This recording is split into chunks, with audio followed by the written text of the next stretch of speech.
भारतीय रेल के ऊपर 2 फेडरेशन है और अगर 15% का जो है बेंचमार्क मान ले तो फिर 5 से 6 फेडरेशन हो जाएंगी, इनकी शक्ति बढ़ जाएगी। उनको हम छोटी छोटी सुविधाएं दे करके रेल कर्मचारी की ताकत को तोड़ने का काम करेंगे। आपके महामंत्री जी ने इसको स्वीकार नहीं किया। फिर सरकार ने एक उच्चक रखने का काम किया। आई है डिपार्टमेंट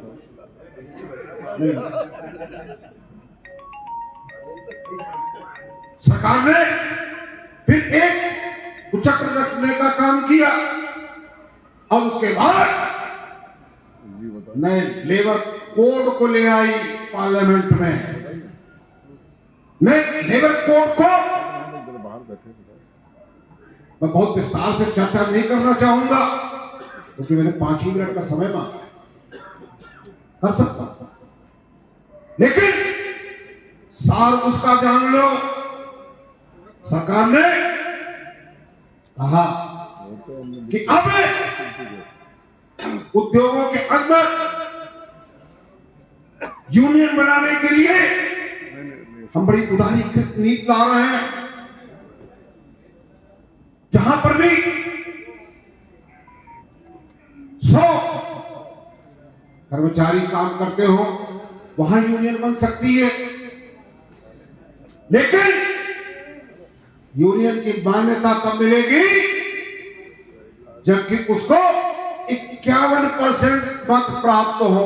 51%, कितने? 51%। जरा इनसे पूछो, खुद सांसदी का चुनाव लड़ते हैं, विधायकी का चुनाव लड़ते हैं, खुद कितने परसेंट वोट लेकर के संसद और विधानसभा में जाते हैं। वहां एक वोट के मार्जिन से अगर से विक्ट्री होती है तो उसको सांसद और विधायक बन जाने का अवसर मिलता है। वहां ये नहीं कहा जाता है कि विधानसभा क्षेत्र कि 51% वोटर का मत लेकर के आओ, लेकिन हमको मान्यता के लिए बाध्य किया गया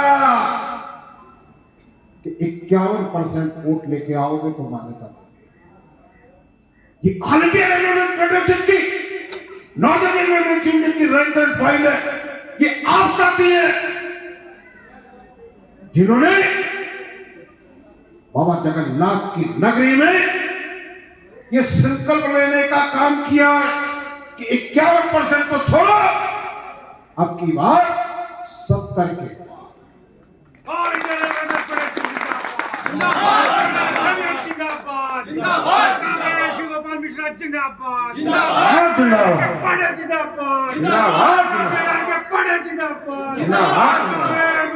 अब की बार 70 के पार। इस 70 के पार का मतलब है अगर कोई मतदान भारत सरकार और रेल मंत्रालय कराने का काम करता है तो हम 51% की दरकार के लिए नहीं अपने को तैयारी करें, बल्कि 70% वोट लाने का काम करें।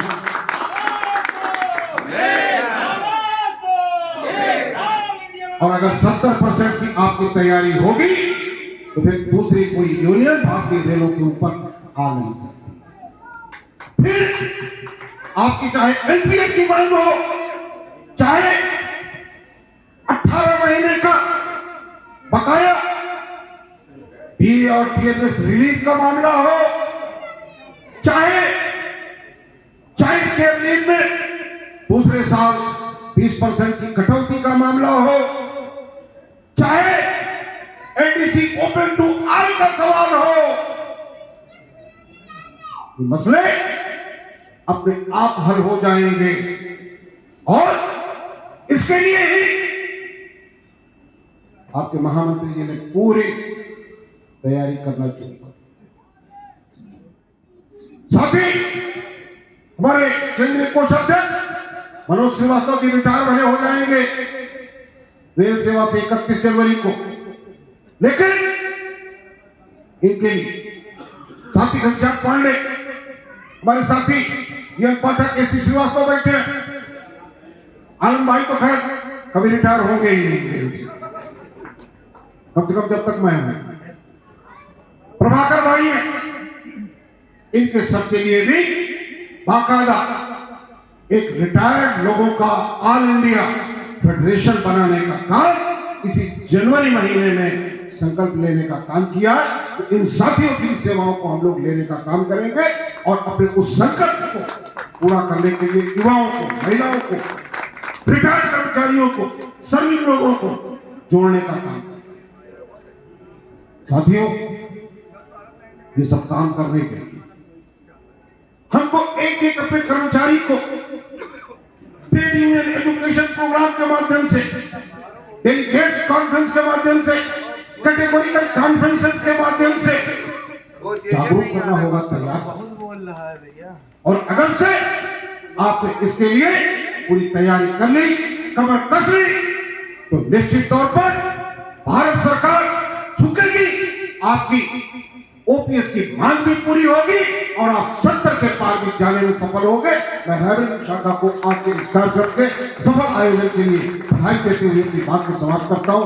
जय हिंद। धन्यवाद मंडल